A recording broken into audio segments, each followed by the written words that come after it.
You're locked in to the hottest station on the planet. Resistance is futile. The revolution has begun.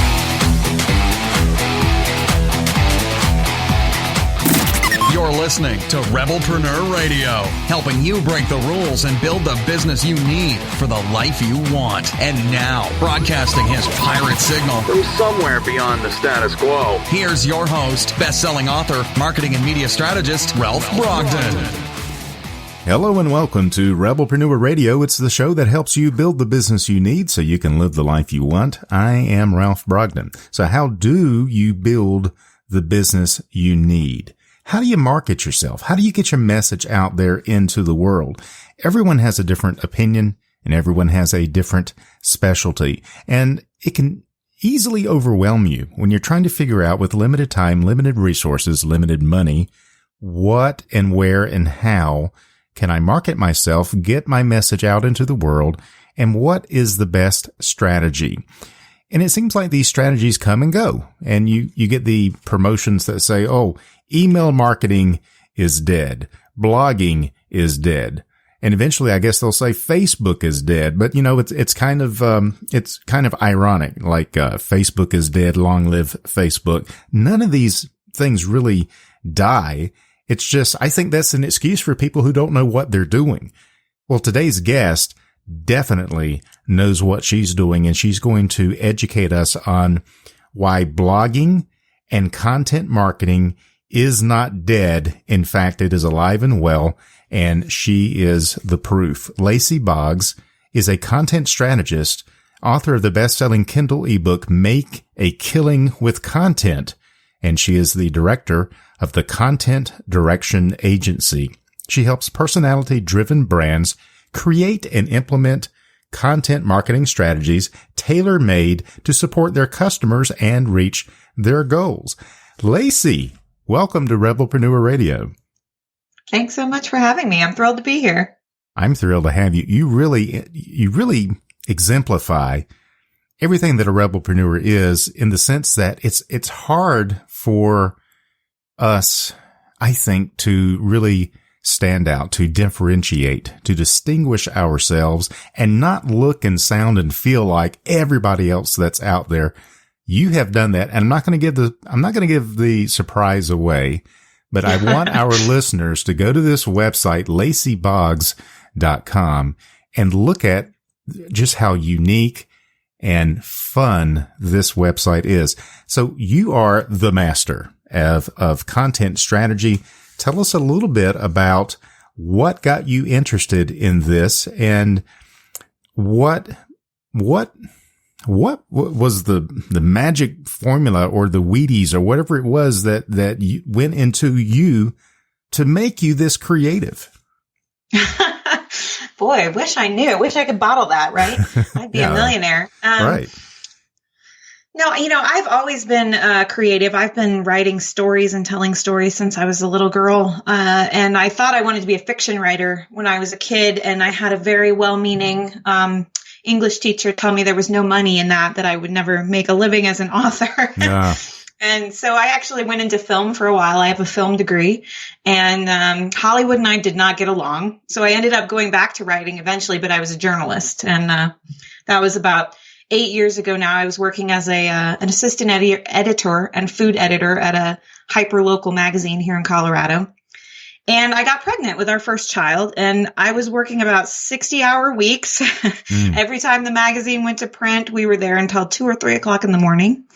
And here in Colorado, anyway, infant care is extremely expensive. So we did the math and found out that almost half my salary would have gone to putting our daughter in daycare. And I was like, I really don't want to pay half my salary and not see my kid for 60 hours a week. Yeah. What's the point, right? So, yeah, exactly. So I made the decision to quit my job, and I was a food editor there. So I thought, well, I'll start a food blog. That's what people were doing back then, So I started a food blog, and the blog itself did pretty well. I was able to get a lot of attention. I got about 1,000 people on my email list within the first year, and I got invited to blog regularly for one of Martha Stewart's websites. but I was not making any money. Yeah. I jokingly refer to that as my 4-figure year, but actually it's not a joke. I really did make. That was your membership in the No Comma Club. Exactly.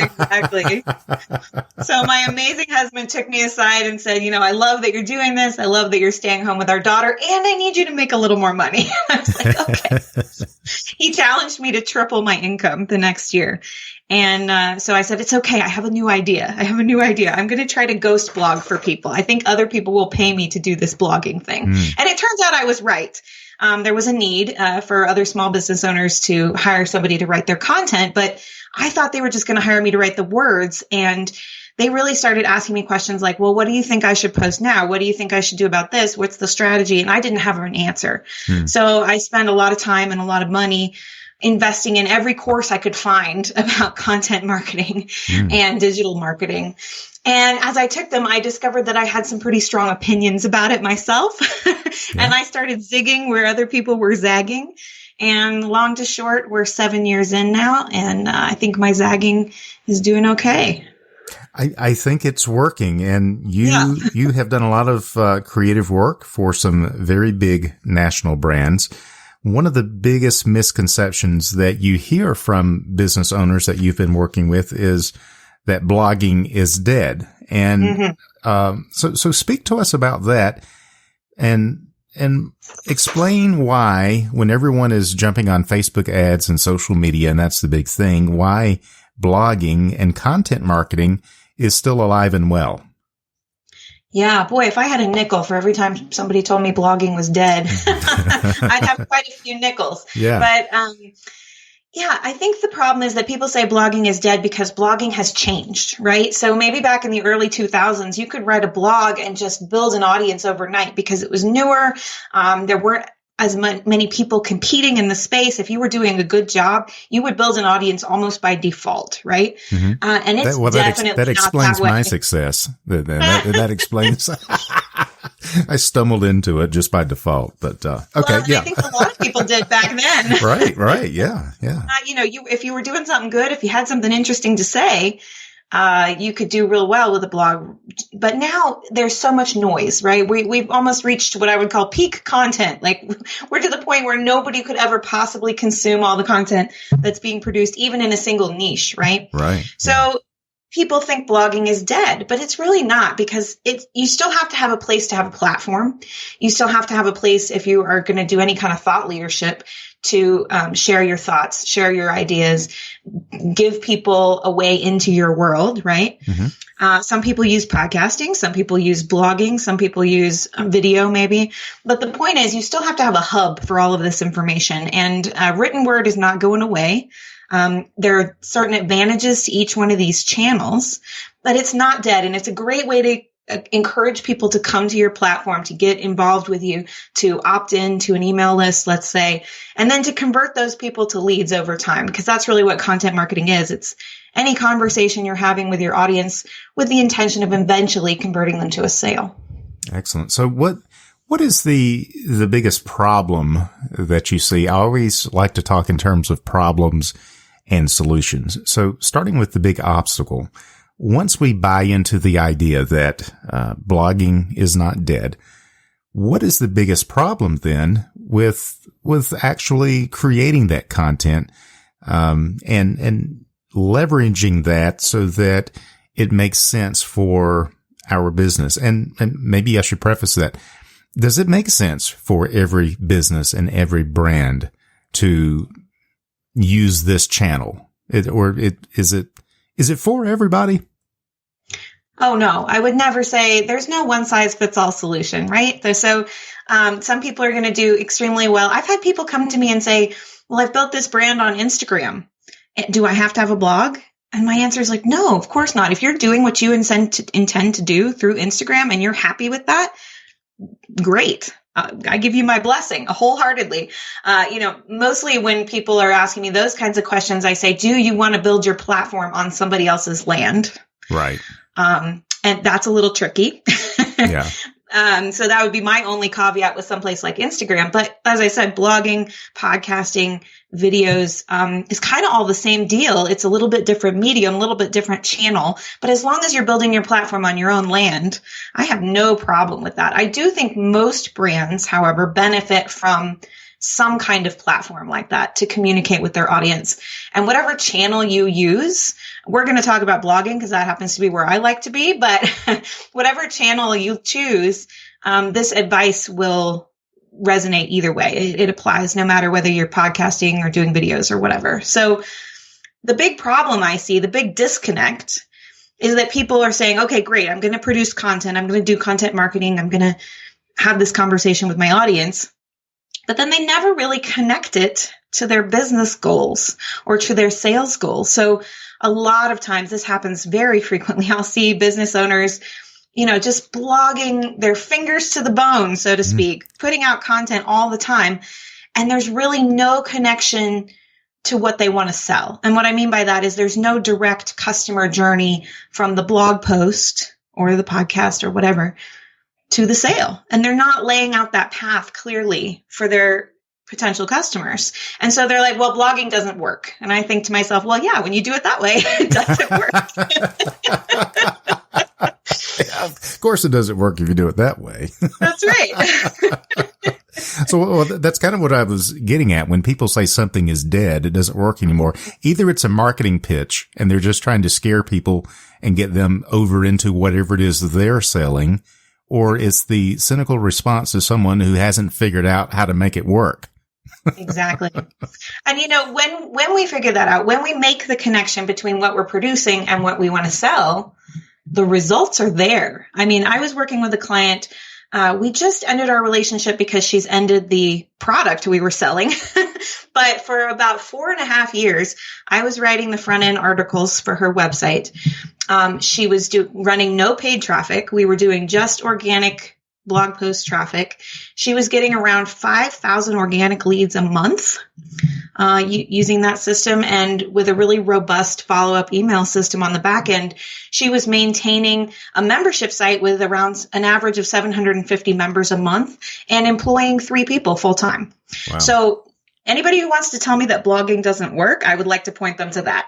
Yeah. Well, I mean, the proof is in the case history and in the client testimonials that you have. And so I think a big challenge, along with what you're saying, is that even if we have a sense that something can work and it will work, we feel overwhelmed, I think. And so then it gets back to, we gravitate to whatever comes naturally to us, whatever seems easiest and whatever seems the most pleasurable.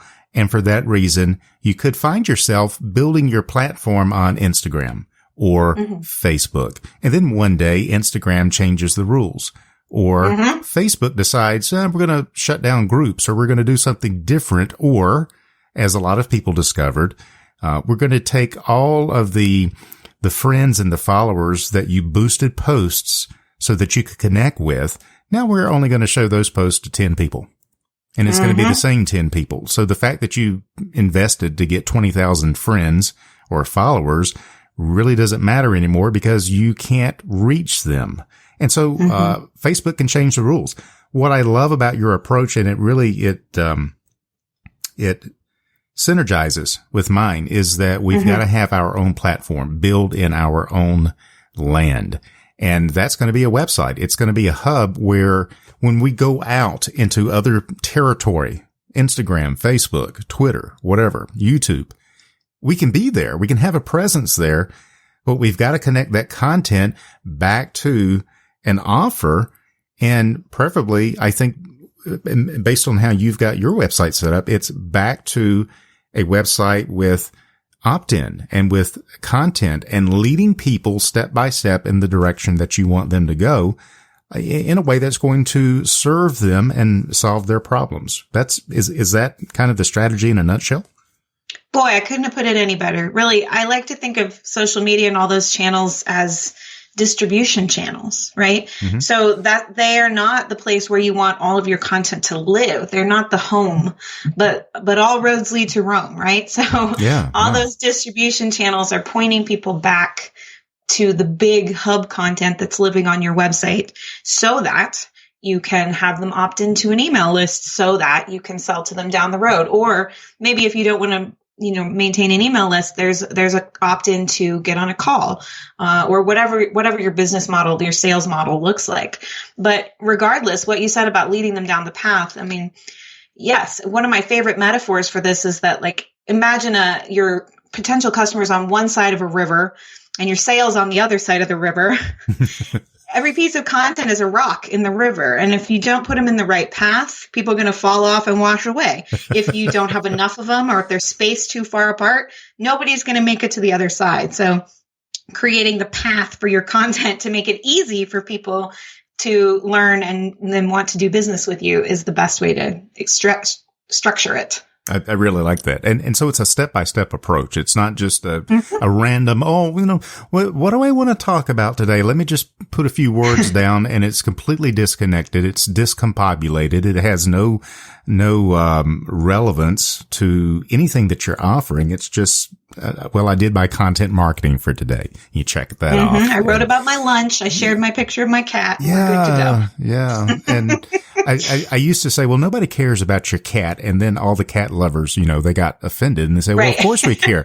So let me clarify that the people you're trying to provide products and services to, they don't care about your cat unless your product or service is related to cats, right?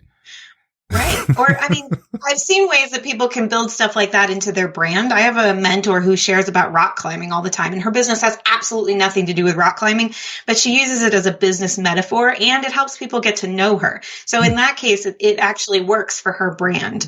Okay. So if your cat is that for you, go ahead, post about your cat. We like it. There you go. Or dogs or whatever floats your boat. Or whatever. So, yeah. Okay. But we've got to,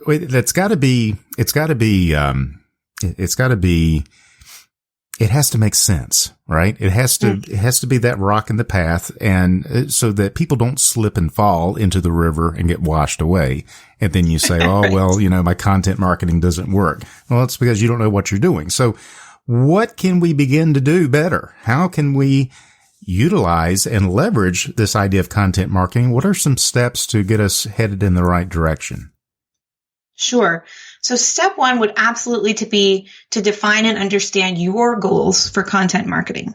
For most people in business, the ultimate goal is to make more sales. But what does that look like one or two steps backward for you? Does that mean getting more people on an email list? Does that mean getting more people to come to your site, more traffic? Does that mean more people who see an offer? Once you kind of have an idea of what the goal is, you can build the content to reach that goal, right? But if we don't know where the finish line is, we can't even run the race. We might end up running in the absolute opposite direction. So step one is to set the goal for the content. Step two then is to look at the big picture. So put out a calendar, get a calendar going, look at maybe the next 3 to 6 months in your business and say, what am I selling? What are my sales cycles for the next 3 to 6 months?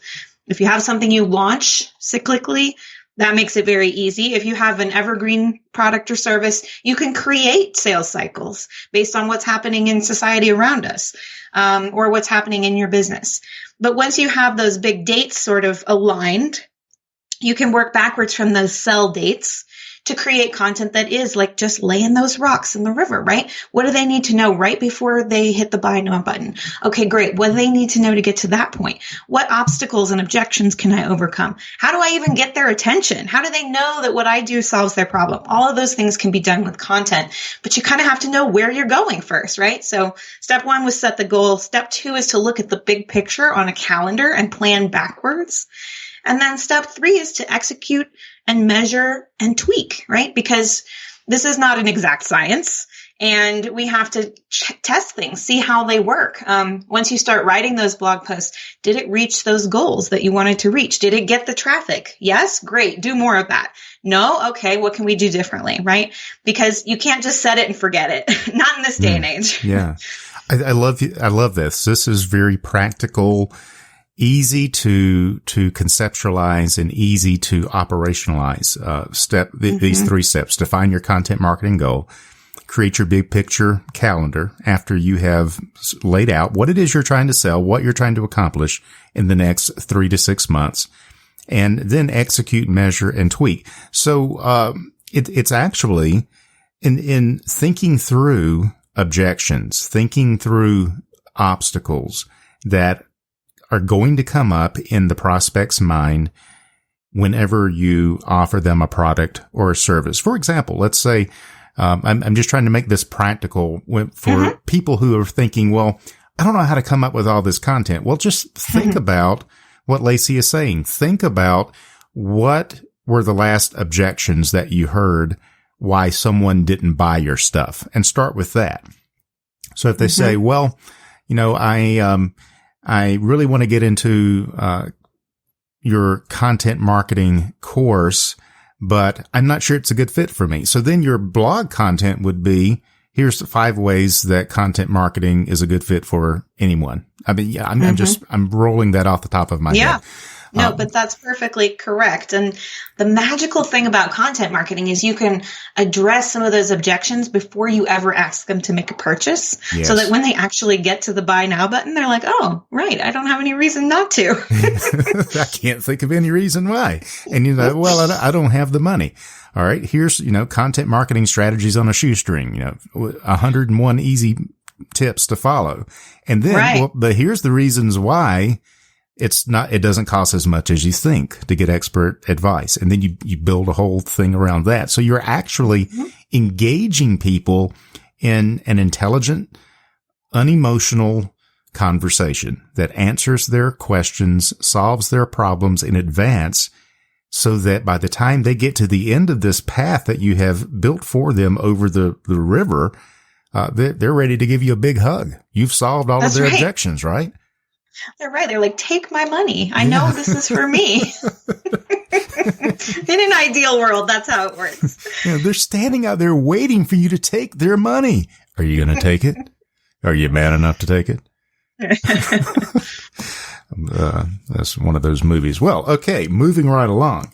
How do you work with people, and how can they leverage your expertise to really improve their chances for success? Yeah. So, I've really given away the farm here. I've given you my process, but what happens is that a lot of people get stuck in the weeds, right? They get confused, or so I usually see one of 2 extremes: somebody who has all the ideas, so many ideas, but they don't know when to use each one, or somebody who's like, I have no idea what to write about. Yeah.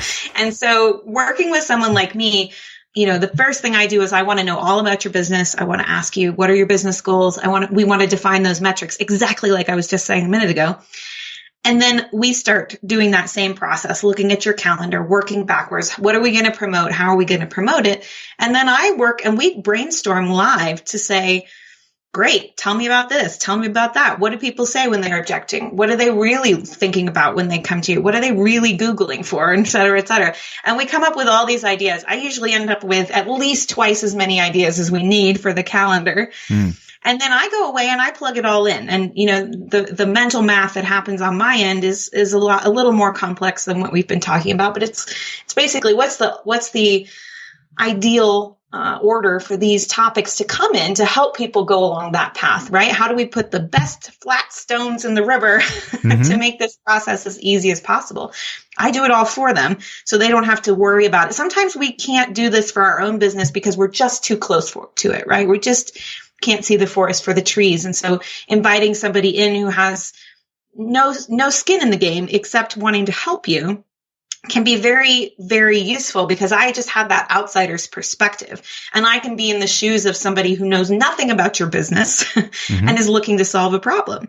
So I go away and create the calendar on my own, and then we have a team of amazing writers that can actually create all the content for you if that is your struggle, right? I had somebody last week tell me it takes them 7 hours to write a blog post, and I was like, girl, what else could you be doing with 7 hours in your business? Like, go make some money with those 7 hours. Wow. That's really mind blowing because I'm a writer. I'm an author, publisher, and I enjoy writing. And when, my wife says, well, what are your hobbies? I don't know. Reading and writing. I said, well, that's what you do for a living. No, that's just what I do. Give me a week at the beach. I'm going to write and read. And that's just what I do. I can't think of anything else. And so it boggles my mind that, someone would spend 7 hours writing a blog post because you got to realize everyone isn't gifted in that area. Everybody is not great with words. And it would be a better strategy if you're listening to this and that's not your strength and you are overwhelmed just at the thought of trying to create content. There are people, specialists, experts, wizards, geniuses at doing the thing that you struggle with. Let them do it. Let Lacy and her team do it so that you can do whatever it is you do, whatever you are brilliant at, which hopefully is delivering whatever the transformation is that you provide to people. But what I have found in my experience, and you've probably seen this as well with the people that you work with, you can be really brilliant at your solution, at creating the transformation, delivering the results, solving the problem for clients, but not really be that brilliant in expressing who you are, what you do, why you do it, and the result that it delivers. It does take someone on the outside to be able to see that, doesn't it? Absolutely. And I often tell people, did you hire an accountant for your business? Okay, good. That's because doing your books is not what you got into business to do. If writing about your business is not what you got into business to do, it makes just as much sense to hire a writer as it does to hire an accountant, right? There you go. And we even have some people that come to us that love to write, but again, it takes so much time or energy for them that it's actually a better ROI in their business for them to do whatever their main task is and outsource the blogging at this point. So it just depends where they're at in their business. And boy, if we can make you more money in the time it takes us to write a blog post than in the time it would take you to do it, it seems like it would be a no-brainer. Yeah. So how often you hear people say, you got to blog every day for it to work. Others say, well, that's too often. You're going to overwhelm people. You should do it once a week, once a month. And everyone has an opinion. What is the right frequency of blogging and email marketing for that matter? I mean, that's like asking how big is a circle. There's no real one answer there. I thought you might say something like that. You knew that's where this was going. But my general rule of thumb, because I do get asked this question a lot, I would say that you don't need to shoot for every day if that's if you have something amazing to say every day, go for it. If you're Seth Godin and you can put out an amazing blog post every single day, awesome. More power to you. You do that. If you're like the rest of us mere mortals, shooting for about once a week is average. That's what most people do in business. I would say no less than once a month because people will forget about you. Yeah. And if you're going to do as little as once a month, then my caveats to you would be A, it better be amazing. That article better be awesome. And B, you better be promoting the crap out of it because otherwise it's not going to give you the juice you want to help move your business forward. In terms of email marketing, again, that's a little different. I usually encourage people to send, if they're blogging weekly, then send an email at least weekly saying, hey, there's a new post. When you're launching and selling something, the frequency goes way up, obviously. One of my friends and mentors, Joanna Wiebe at Copy Hackers, did the math, and she likes to talk about 4 gives to 1 ask. So that means you're giving 4 emails where you're giving something valuable to every one time you're making an ask. So if a sales sequence for me has 10 emails in it, then I need to have 40 emails where I'm giving something valuable. That's just a rule of thumb for her. Not all at once, right? Yeah. But it's like it all balances out over the course of a year, let's say. But again, it all just depends. I just finished writing an email sequence for a launch and sales sequence for a client that was 20 emails long over about a 3-week period. So, yeah. So the answer is it all depends on you, on your business. Depends. Yep. Well, this is really, this is really fascinating. So, Lacy, you are working with clients. You've got a lot of projects going on. What are you working on right now that's got you really excited?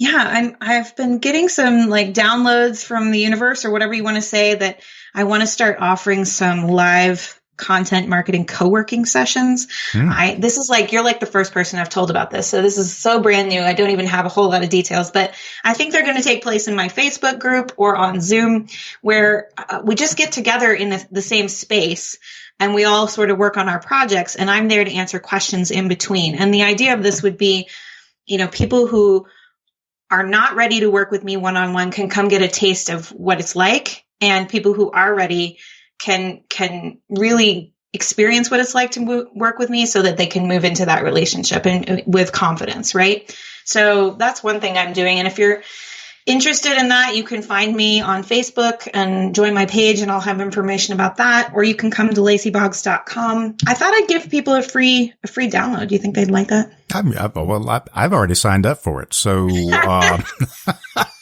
I didn't wait around for an invitation. But yeah, nice, good, thank you. I thought I would share my editorial calendar template with your listeners. This is the same one I use with my one-on-one clients. It's step 2 of that 3-step process we were talking about. But if you go to lacyboggs.com/rebelpreneur, you guys can sign up for that, download the template, and start building your editorial calendar. And then you'll be on my email list. And so you'll get all the latest information about what's going on in my world. Very, very, very, what can I say? I'm just blown away by the value, the brand, the value, the content. You exemplify the very things that you are teaching, just in this conversation. So it has really, really been a unique pleasure to have you on the show. Any final thoughts or words of wisdom that you'd like us to take away from this conversation? Yeah, I would just like to remind everybody who's listening that spaghetti is not a strategy. So if you're throwing content at the wall to see what sticks like spaghetti, that is not a strategy for content marketing. So I'd really like you to come hang out on my website, learn a little bit about what I want to do, sign up to get on a call with me, and let me see if I can help you create a strategy that will help you get more leads and sales out of your content. Wonderful, wonderful. Lacy Boggs is a content strategist, author of the best-selling Kindle ebook, Make a Killing with Content, and the director of the Content Direction Agency. She helps personality-driven brands create and implement content marketing strategies tailor-made to support their customers and reach their goals. To learn more, go to lacyboggs.com. We'll have that link on the website. If you go to lacyboggs.com/rebelpreneur, you can get that free content calendar download. Lacy, it's been a real pleasure to get to know you. Thank you so much for sharing your time and your expertise with us today on Rebelpreneur Radio. I really appreciate it. Thank you. I really appreciate you having me on. You've been listening to Rebelpreneur Radio with Ralph Brogden. Download the show notes and much more at rebelpreneur.com.